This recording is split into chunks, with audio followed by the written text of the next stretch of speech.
شروع اللہ کا نام لے کر جو بڑا مہربان نہایت رحم والا ہے۔ حامیم، اس کتاب روشن کی قسم کہ ہم نے اس کو ایک مبارک رات میں نازل فرمایا، ہم تو خبردار کرنے والے ہیں۔ اسی رات میں تمام حکمت کے کام فیصل کیے جاتے ہیں، یعنی ہمارے ہاں سے حکم ہو کر بے شک ہم ہی فرشتوں کو بھیجتے ہیں۔ یہ تمہارے پروردگار کی رحمت ہے، وہی تو سننے والا ہے، جاننے والا ہے۔ آسمانوں اور زمین اور جو کچھ ان دونوں میں ہے سب کا مالک، بشرطے کہ تم لوگ یقین کرنے والے ہو۔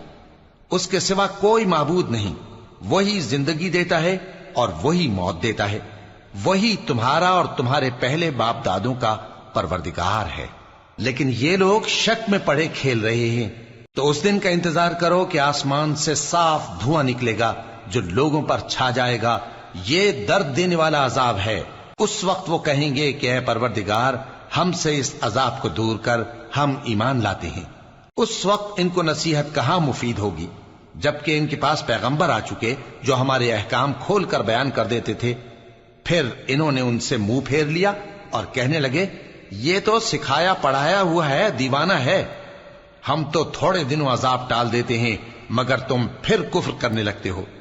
جس دن ہم بڑی سخت گرفت کریں گے تو بے شک انتقام لے کر چھوڑیں گے۔ اور ان سے پہلے ہم نے قوم فرعون کی آزمائش کی، اور ان کے پاس ایک عالی قدر پیغمبر آئے جنہوں نے یہ کہا کہ اللہ کے بندوں یعنی بنی اسرائیل کو میرے حوالے کر دو، میں تمہارا امانت دار پیغمبر ہوں، اور اللہ کے سامنے سرکشی نہ کرو، میں تمہارے پاس کھلی دلیل لے کر آیا ہوں، اور اس بات سے کہ تم مجھے سنگسار کرو، میں اپنے اور تمہارے پروردگار کی پناہ لے چکا ہوں، اور اگر مجھ پر ایمان نہیں لاتے تو مجھ سے الگ ہو جاؤ۔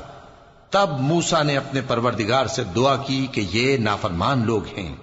اللہ نے فرمایا کہ اچھا، میرے بندوں کو راتوں رات لے کر چلے جاؤ، اور فرعونی ضرور تمہارا تعاقب کریں گے، اور سمندر سے کہ ٹھہرا ہوا ہوگا پار ہو جانا، تمہارے بعد وہ پورا لشکر ڈبو دیا جائے گا۔ وہ لوگ بہت سے باغ اور چشمے چھوڑ گئے، اور کھیتیاں اور نفیس مکان اور آرام کی چیزیں جن میں وہ عیش کیا کرتے تھے۔ اسی طرح ہوا، اور ہم نے دوسرے لوگوں کو ان چیزوں کا مالک بنا دیا۔ پھر ان پر نہ تو آسمان اور زمین کو رونا آیا، اور نہ ان کو مہلت ہی دی گئی، اور ہم نے بنی اسرائیل کو ذلت کے عذاب سے نجات دی، یعنی فرعون سے، بے شک وہ سرکش اور حد سے نکلا ہوا تھا، اور ہم نے بنی اسرائیل کو اہل عالم میں سے علم کی بنیاد پر چنا تھا، اور ان کو ایسی نشانیاں دی تھیں جن میں کھلی آزمائش تھی۔ یہ لوگ یہ کہتے ہیں کہ ہمیں صرف پہلی دفعہ یعنی ایک بار مرنا ہے اور پھر اٹھنا نہیں، پس اگر تم سچے ہو تو ہمارے باپ دادا کو زندہ کر لا۔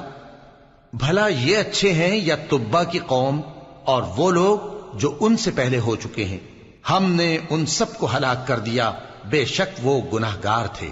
اور ہم نے آسمانوں اور زمین کو اور جو کچھ ان میں ہے اس کو کھیل کے لیے نہیں بنایا، ان کو ہم نے تدبیر سے پیدا کیا ہے، لیکن اکثر لوگ نہیں جانتے۔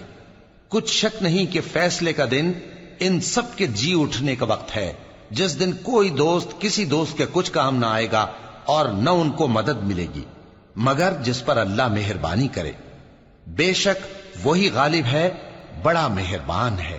بلا شبہ تھوہر کا درخت گناہگاروں کا کھانا ہوگا، جیسے پگھلا ہوا تانبا۔ وہ تھوہر پیٹوں میں اس طرح کھولے گا جس طرح گرم پانی کھولتا ہے۔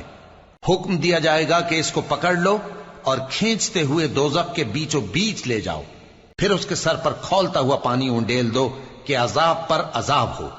اب مزہ چکھ، تو بڑی عزت والا اور سردار تھا۔ یہ وہی دوزخ ہے جس میں تم لوگ شک کیا کرتے تھے۔ بے شک پرہیزگار لوگ چین کے مقام میں ہوں گے، یعنی باغوں اور چشموں میں باریک اور دبیز ریشم کا لباس پہن کر ایک دوسرے کے سامنے بیٹھے ہوں گے۔ وہاں اس طرح کا حال ہوگا، اور ہم بڑی بڑی آنکھوں والی حوروں کو ان کی بیویاں بنا دیں گے۔ وہاں امن و اطمینان سے ہر قسم کے میوے منگائیں گے اور کھائیں گے، اور پہلی دفعہ کے مرنے کے علاوہ موت کا مزہ پھر نہیں چکھیں گے، اور اللہ ان کو دوزخ کے عذاب سے بچا لے گا۔ یہ تمہارے پروردگار کا فضل ہے، یہی تو بڑی کامیابی ہے۔ ہم نے اس قرآن کو تمہاری زبان میں آسان کر دیا ہے تاکہ یہ لوگ نصیحت حاصل کریں، پس تم بھی انتظار کرو، یہ بھی انتظار کر رہے ہیں۔